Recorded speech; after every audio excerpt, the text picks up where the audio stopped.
फाल्गुन मास की शुरुआत होते ही होली की भी शुरुआत हो जाती है।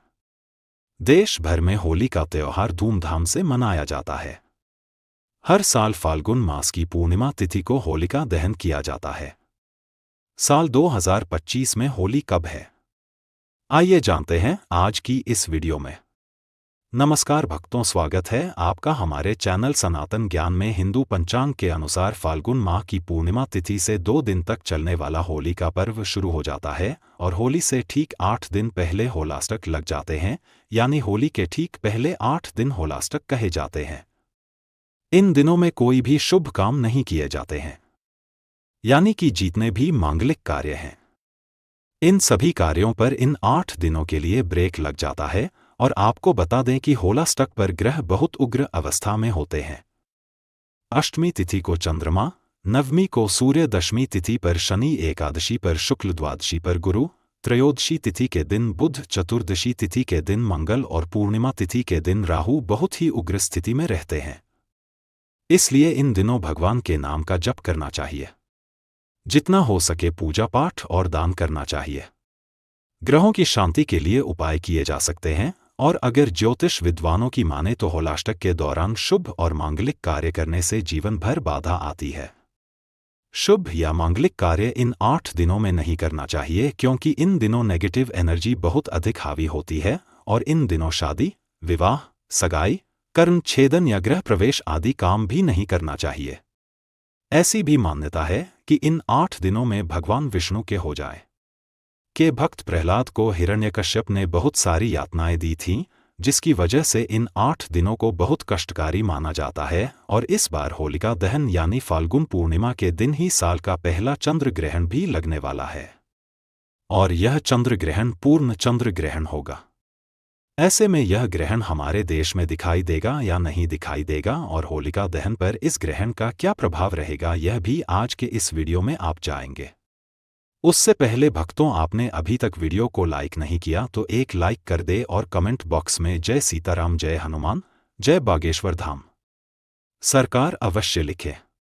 और आपकी राशि कमेंट बॉक्स में डालना ना भूले, ताकि इस होली आपकी राशियों के अनुसार कोई भी उपाय होगा तो हम कमेंट बॉक्स में आकर आपको रिप्लाई में बता देंगे। इस बार फाल्गुन मास के शुक्ल पक्ष की अष्टमी तिथि प्रारंभ होगी 6 मार्च गुरुवार को सुबह 10:11 से, और उदया तिथि के अनुसार 7 मार्च दिन शुक्रवार को अष्टमी तिथि मनाई जाएगी। ऐसे में इस वर्ष 7 मार्च शुक्रवार से होलाष्टक प्रारंभ होंगे और होलाष्टक समाप्त होंगे। 13 मार्च दिन गुरुवार को फाल्गुन पूर्णिमा तिथि प्रारंभ होगी 13 मार्च गुरुवार को सुबह 10:36 से, और पूर्णिमा तिथि समाप्त होगी 14 मार्च शुक्रवार को दोपहर 12:23 पर, क्योंकि 13 मार्च गुरुवार को सुबह से लेकर रात भर पूर्णिमा तिथि विद्यमान रहती है, और चंद्रोदय का समय भी 13 मार्च गुरुवार को ही समाप्त होगा। इसलिए पूर्णिमा का व्रत 13 मार्च गुरुवार को रखा जाएगा, और अगले दिन यानी पूर्णिमा तिथि जब दोपहर में ही समाप्त हो रही है तो उस दिन पूर्णिमा का स्नान दान किया जाएगा। और इसके अनुसार होलिका दहन 13 मार्च गुरुवार को किया जाएगा, यानी कि इस होली पूर्णिमा का व्रत भी रहेगा। सत्यनारायण भगवान का व्रत भी इसी दिन रहेगा और रंग वाली होली खेली जाएगी। 14 मार्च शुक्रवार को स्नान दान आप दोनों दिन कर सकते हैं, लेकिन जब ब्रह्म मुहूर्त में पूर्णिमा तिथि विद्यमान होती है तो उस दिन पूर्णिमा का स्नान करना सबसे उत्तम माना जाता है। और भक्तों, पूर्णिमा लगते ही भद्राकाल भी प्रारंभ हो जाएगा 13 मार्च गुरुवार को सुबह 10:35 से भद्राकाल प्रारंभ होगा, जो कि देर रात 11:26 तक रहेगा, और भद्राकाल की समाप्ति के बाद ही होलिका दहन का शुभ मुहूर्त प्राप्त होगा और इस बार होलिका दहन किया जाएगा 13 मार्च गुरुवार को रात 11:26 से मध्यरात्रि 12:30 तक। भद्रा पूज का समय रहेगा शाम 6:57 से रात 8:14 तक, और भद्रामुख का समय रहेगा रात 8:14 से 10:22 तक। भक्तों, दिन के समय भद्रा है, तो ऐसे में जो लोग होलिका की पूजा करने वाले हों उन्हें शाम को भद्रा रहित शुभ मुहूर्त में, यानी जिस समय दहन का शुभ मुहूर्त हो उससे पहले ही, यानी दहन करने से कुछ समय पहले, कुछ मिनट पहले ही होलिका का पूजन करना चाहिए। होलिका का पूजन हो या दहन हो, हमेशा शुभ मुहूर्त ही करना चाहिए, नहीं तो अशुभ मुहूर्त में किया गया होलिका दहन जीवन भर कष्टों का सामना करने वाला होता है।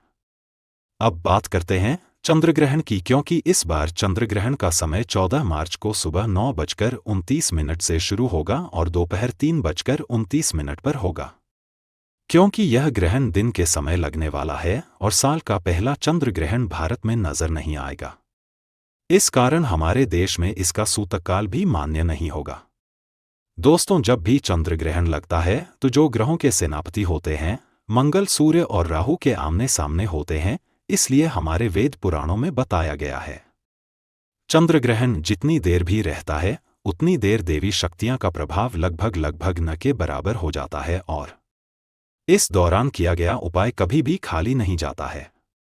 इस दौरान कोई भी व्यक्ति कोई भी उपाय करेगा, उस व्यक्ति को उस उपाय का पलट करके लाभ जरूर मिलेगा। और आपने देखा भी होगा, जैसे ही चंद्रग्रहण का सूतक काल शुरू हो जाता है, जितनी भी मंदिर होती है उनकी पाठों को बंद कर दिया जाता है। मंदिर के दरवाजे होते हैं उनको बंद कर दिया जाता है, क्योंकि दोस्तों चंद्रग्रहण का समय एक ऐसा समय होता है जिस दौरान जो नकारात्मक शक्तियां होती हैं इनका प्रभाव बहुत तेजी से बढ़ने लग जाता है। इसलिए पूरी दुनिया के जो तांत्रिक होते हैं वो चंद्रग्रहण वाले दिन का इंतजार बेसब्री से करते हैं, क्योंकि इस दौरान आप कोई भी उपाय करेंगे उस उपाय का आपको पलट करके लाभ जरूर मिलेगा।